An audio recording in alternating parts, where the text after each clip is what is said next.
you.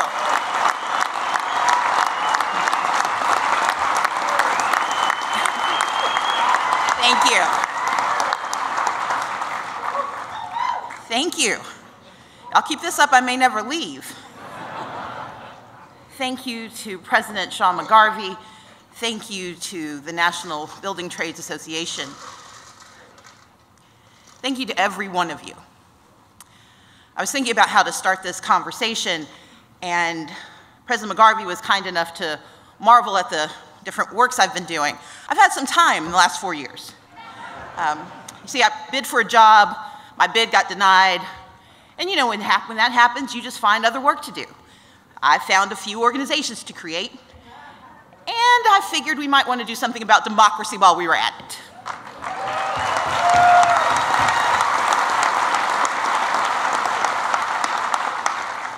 I'm here today not to ask for anything. I'm here to thank you. I want to begin by saying thank you for your belief. You see, we met a few years ago in 2012 and 2013. I didn't know all of you then, but I was standing on the floor of the Georgia House fighting against legislation that would have outlawed project labor agreements in the state of Georgia. You see, we know that there are those who claim to want to help hardworking folks, but they've spent their time and their talent and their treasure trying to make certain that hardworking people do not get the access that they deserve, that the taxpayer dollars that go into projects don't come back to the folks who live in those communities. And so in 2012, I took to the floor of the House of Representatives in Georgia and fought against an anti-project labor agreement, and we won. We killed that bill.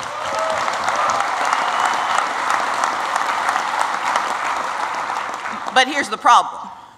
You see, defeating evil doesn't mean evil goes away. It regroups, it retrains, it restructures, and it came back in 2013, and they were able to make Georgia the 16th state to outlaw project labor agreements. There has been a movement across this country to convince states not to spend their dollars on their people. And the only way to change that is to believe that better is possible. And so when I had the opportunity to meet with building trades, when I had the chance to stand with you all, when I came to you and said, I think we've got a path in Georgia to change the future, there were so many who said that's not possible. They were like, do you know you live in Georgia? I'm like, yes, I'm aware. I started in Mississippi, so I moved. I hadn't moved up because Mississippi is where I'm from, but I know that more is possible. I lived in Georgia. I grew up in Mississippi, came of age in Georgia, went to Texas, came back to Georgia because I'm not leaving the South. I'd had a brief sojourn in the Northeast, and God bless you all, that's just too much cold weather.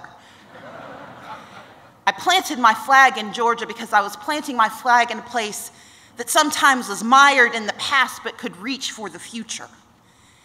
And for me, the conversation of reaching meant that we had to believe that more was possible. And so when I turned to the unions that are part of the building trades, and I said, I want to show you my plan for how we change Georgia's future, I wasn't laughed out of the room. I wasn't told this is impossible. There was some cynicism and some skepticism, but there was still investment. And that investment in 2014 helped found the New Georgia Project and helped register voters. And we kept registering voters. And even after I left the New Georgia Project, we built an infrastructure across the state that added voters to the rolls, so many so that when 2018 came around, we were able to transform the electorate. And if you may have paid attention, in 2020 and 2021, we showed out.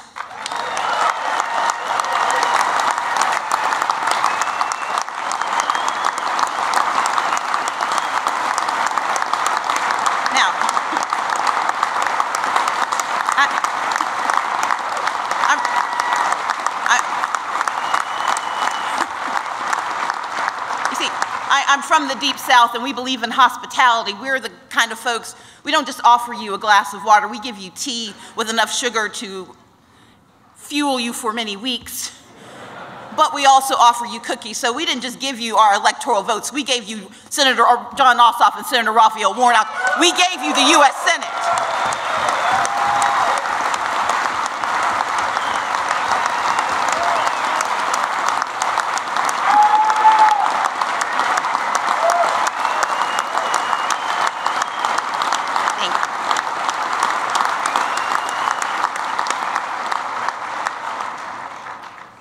belief is only part of the project.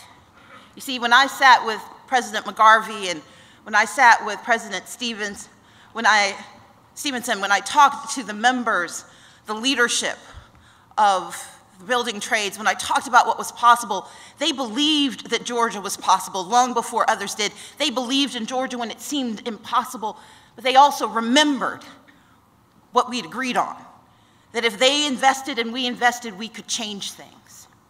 And in 2021, things changed here in America. Not only did Democrats take the US Senate, but Americans took back their power.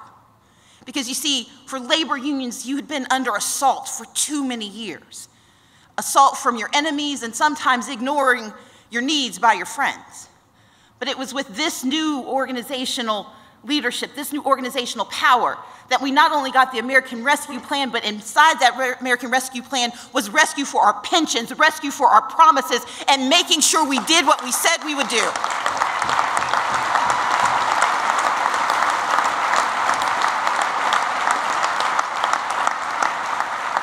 see, I value promises. I value giving my word and holding my word. And it was my pleasure to be a part of transforming this nation. And it is my pleasure to know that trillions of dollars are flowing into our states right now through the infrastructure plan. Monies are coming in because of the American Rescue Plan, and we know that more is possible. You see, President Biden did an executive order that he'll no doubt talk about that restored access to project labor agreements for federal projects, construction projects over $35 million. That's an important.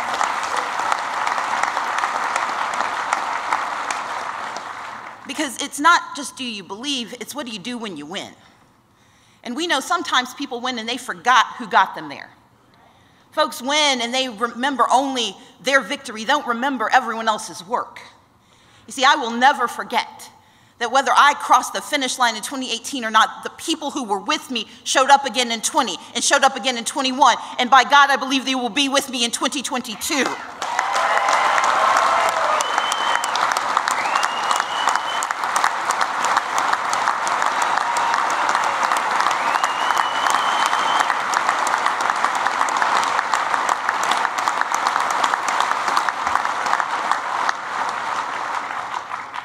But 2022 isn't just about me becoming governor of Georgia.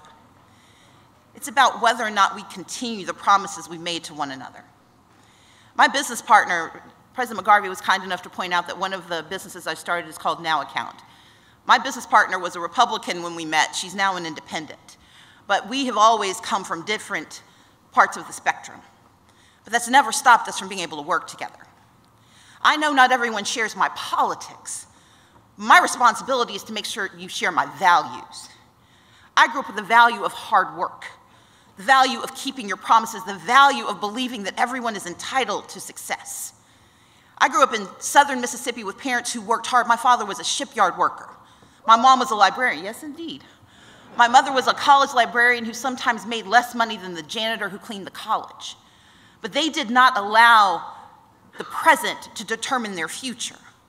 My parents raised us to believe that we were entitled not to more. We were entitled to success. We were entitled to try. And that's what labor unions are all about. That's what this organization is all about. It's about the ability to try. You don't expect to get every job you bid on, but you expect to have a chance to make your case. We don't expect that everyone's going to have everything they want. We don't expect that everyone's going to get everything they want, but we should guarantee that people have the things they need. You see, it's not a hard decision to make to take care of one another. It's not a hard decision to make to say that not only will we level the playing field, but we'll pay attention to the people we put into the ditches and we'll help them climb out. That is what we do. And no matter where we are on the spectrum, if we're united by those values, then we can work together on our victories. I don't need everyone to say that they believe everything I believe, but I need us to know what we believe, know why we believe it, and be willing to work as hard as possible to put those beliefs into action. And so I will work with anyone to get good done. And I will work with everyone to make certain America stays the greatest nation in the world. Because only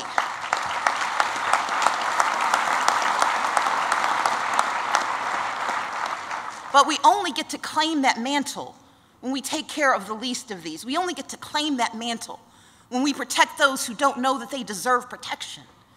We only get to be as great as our weakest people are. And the reality is, this is a strong union, one that is going to benefit from trillions of dollars in investment. But it's a union that has to look out for those who don't know the good is coming for them, who don't know that possibility is out there for them, who don't understand that potential belongs to them. I've recently come under some attack because I was in debt 4 years ago and now I'm not, and apparently success is frowned upon in America today. I don't quite understand what's going on there. But you see, I've been working for 20 years. Yes, I'm older than I look. I've been working for 20 years to take care of my family, to take care of my future, and to take care of my people. My people are Americans. My people are Southerners. My people are Georgians. And that work gets done every single day when we refuse to believe the lies they tell us about how divided we are. When we refuse to believe that because we disagree that we are enemies. We may disagree for a moment, but we are together in this forever. I stand here today.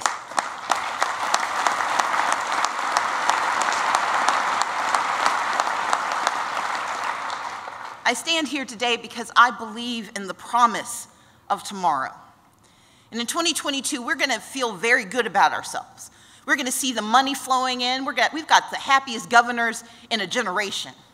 Spending money that's coming in from the federal government, spending money that is helping lift us up. But the thing is, we've got to remember that tomorrow comes and that the things we were worried about yesterday haven't just vanished. And so as we celebrate what we accomplished in 2020 and 2021, we cannot ignore what's on the pipeline for 2022. We have got to re-elect a U.S. House and a U.S. Senate that still believes in labor. We have no choice. We have no choice.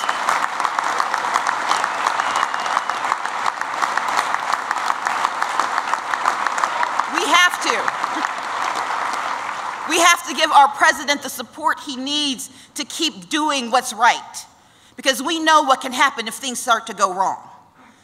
Executive orders only get us part of the way, and we know that it's not enough to do what must be done at the federal level. If we have governors who undo it at the state level, then the work doesn't get done. And for every federal project that we get excited about, there are state and local projects that still need support. And so we need good governors and good state legislators who are willing to do the work to make certain that project labor agreements are the word in our communities, that communities can have the supports they need. We need to stop wage theft in the state of Georgia and around the country, and that happens at the state level.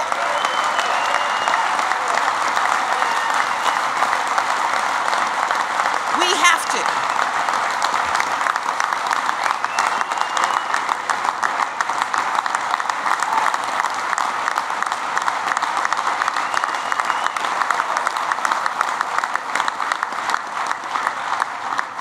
We have to have apprenticeships in those places where we are seeing dollars flow so that we grow the next generation of trade unionists.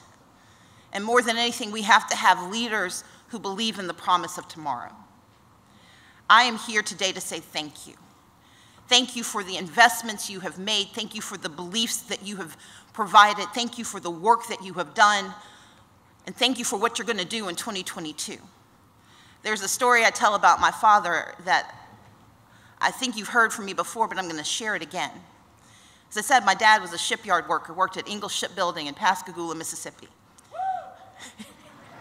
Hey, Mississippi. My dad used to go to work in the morning early, because Pascagoula was about 90 minutes from where we lived, and my family had one car. And my mom had to use the car to get to her job in Gulfport. We would get on the school bus and we'd go to school and we'd see my father when he got home at night, and he would come in with his lunchbox and his hard hat, and he would say hi to us, and we knew that when my dad came home, that we'd get a good story and we'd have family time. But we also know we knew we wouldn't see him in the morning because he had to leave so early.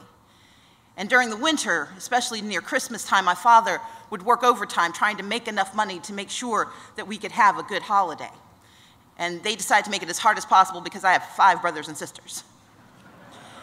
We were working poor at the best of times, and so my father would take on as many shifts as possible, and that meant sometimes he had to hitchhike to get home because it was too late for my mom to come and get him. It was too late for the friends who helped him get to work in the morning to wait around for him. And so sometimes my father would hitchhike back towards Gulfport, and he would get rides as far as they'd take him. And there was one winter evening, it was cold and it was raining, and my mother woke us up because we needed to go find my father. You see, my dad was hitchhiking and it was cold outside and she was worried about him. And so we piled in the car, and my older sister took one window, I took the other window, and we drove down Highway 90 looking for my dad. And as we looked out the window, my sister saw him. My mom pulled over to the side of the road, and my dad got in the car and he was cold and he was shivering. And my mother said, "Robert, where is your coat?" Now, Andrea and I, the two older ones, we were about to plug our ears because we knew my father was in a lot of trouble because we'd heard that tone from my mom before. And you see, my mom was concerned because my father needed protection. She knew he had it, though. He had a coat. He had the ability to take care of himself. We've got the American Rescue Plan. We've got the infrastructure bill. We know that the trade unions have the ability to protect themselves. But my mother said, "Robert, where is your coat? Why are you in your shirt sleeves?" And my dad looked at my mom and said, "There was a homeless man on the beach. And when I was passing him, I took my coat off and I gave it to him." And Andrea and I looked at each other just expecting my mother to yell, and she didn't. She just nodded and turned the car on, and we got on the way. And Andrea, being the braver of the two of us, said, "Daddy, why would you do that? Why would you give away your only coat?" Because we knew we didn't have another one at home. And my dad said, "I gave my coat away because I knew that man on that beach, when I left him, he'd be alone. But I knew you were coming for me." NAB2, we're coming for you. We are coming for project labor agreements. We are coming for good laws. We are coming for labor union rights. We are coming for progress. We are coming for success. And if you come with us, we will get good done. Thank you so much.